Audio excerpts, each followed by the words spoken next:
My name is Ashley Henderson. I'm a parent here at Kidz Karousel. My child, Savannah Osborne, attends the school, and then I have another child that'll be coming along that I'm excited that will be attending Kidz Karousel, Zachary, as well. We have 7 centers across Southeast Louisiana, and they are all under one entity, which is Kidz Karousel, LLC. The one that we're currently at is in Zachary, Louisiana.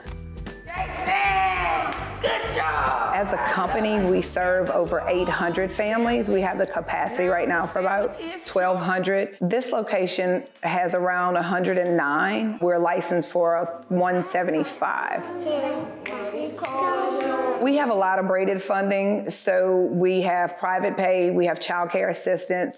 Most recently, we have joined with EBR in doing micro centers, which are child care centers inside of elementary schools, and then diverse delivery programs, which are also a classroom inside of one of our centers, but it is an actual EBR parish school classroom, and they fund those. The parents do not have to pay anything for those spaces.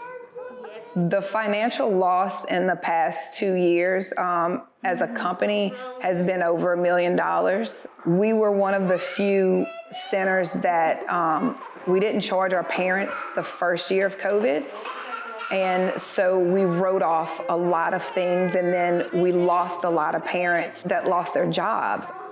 When COVID first took off, I was laid off from my job for a little while, so I was home with my child, so that wasn't really a big issue. But getting back into the work field, it did take me some time to, get back on my feet. But I really like the fact that they were able to provide some type of support for the parents when COVID began, and we had some assistance.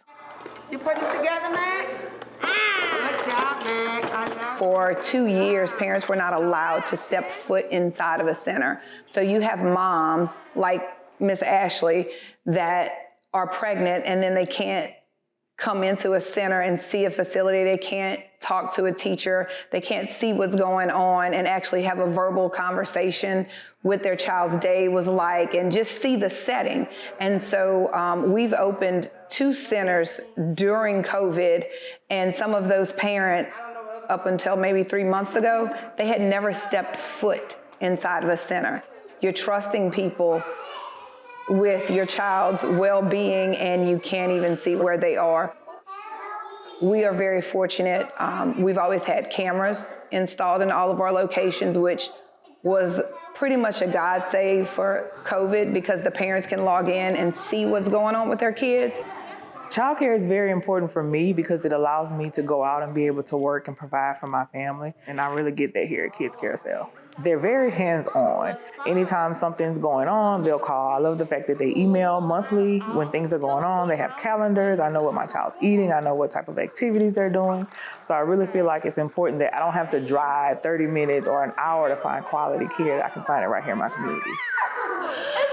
Oh, look how beautiful. So we are scientists, didn't miss. I have directors at each of the locations to run and manage the centers from day to day. They deal with the parents, the children, the staff, and everything else that's going on in the centers. At this location, we have Miss Donna, Miss Roxy, and Miss Tanya, and they do a wonderful job collectively to run the center. I would say the hardest part of this job is probably staffing. The turnover in centers it's very hard. The economy really thrives on childcare and high quality childcare where it's a setting like we have, and you're not sitting at home with grandma and watching TV all day. You're actually teaching children to be productive citizens one day, and birth through 5 is like the most important times. I'm really excited about my new child coming here as well because I feel comfortable with the care that they provide and the level of communication that they provide to the parents. So Louisiana Policy Institute, they have worked well with getting the funding down to the centers, and I hate that COVID had to happen to put a spotlight on us to know that we're essential, but we never closed, not one time. And when you're responsible for over 800 families, and before COVID, it would have been more than that, but when you're responsible for that many lives, then that's like 1,600 parents who they're relying on us. So the funding that came from like ARPA, the American Rescue Plan, and things like that, it has helped tremendously. We would not have made it the past 2 years without the funding. We definitely would have been in the red, and it's afforded us to be able to give teachers bonuses and directors bonuses and pay more, and really everybody wants to do that at their child care centers. Let's go round and round, round and round.